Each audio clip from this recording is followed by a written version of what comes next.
আমার জন্য আজকে বসন্ত, আমার জন্য ভ্যালেন্টাইন, আমার কাছে বসন্তই সব। আমি তো আনম্যারিড, আমি আসছি আমার বোনের সাথে, তো আমার জন্য হচ্ছে আজকে বসন্ত। আমার তো ভ্যালেন্টাইনের জন্য অত স্পেশাল কিছু নেই, আমার কাছে বসন্তই সব। সবাই তো আর বন্ধুকে পার্টনার হিসেবে পায়। আমি এখন রিল্যাক্সে আছি, কারো কোনো প্যারা নেই, কারোর সাথে বের হওয়ার কোনো সময় দিতে হচ্ছে না কাউকে, আমি নিজের মতো বের হচ্ছি। এটা হচ্ছে আসলে সময় সাপেক্ষ। আমার যখন ওই সময়টা আসবে তখন আমি ওই সময়টা এনজয় করবো, বাট আমার জন্য এখন বসন্তই সুন্দর।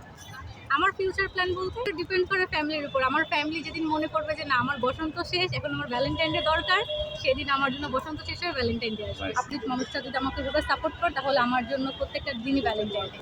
তো বিয়ের পর যদি একটা পার্টনারকে বন্ধু বানিয়ে নেওয়া যায়, এটার থেকে বেশি কিছু হয় না। এই যে আমার জীবনসঙ্গী মনে করেন আজকে ভ্যালেন্টাইন ডে, তো সে আমাকে এই ভ্যালেন্টাইন ডে দিন নিয়ে বের হবে, তো তার জন্য হচ্ছে যে এই দিনটা ভ্যালেন্টাইন ডেও হবে আবার বসন্তও হবে। আসলে এটা ডিপেন্ড করে আমার অপোজিট মানুষটা কেমন। আমার অপোজিট মানুষটা যদি আমাকে এভাবে সাপোর্ট করে তাহলে আমার জন্য প্রত্যেকটা দিনই ভ্যালেন্টাইন ডে। আর আমার অপোজিট মানুষ যদি আমার বিপরীত হয়, মানে আমার মেন্টালিটির সাথে ম্যাচ না করে, তাহলে আমার মনে হয় যে প্রত্যেকদিন ভ্যালেন্টাইন ডে আসলে হয়ে উঠবে না। এটা হচ্ছে একজনের কাছে এক এক রকম।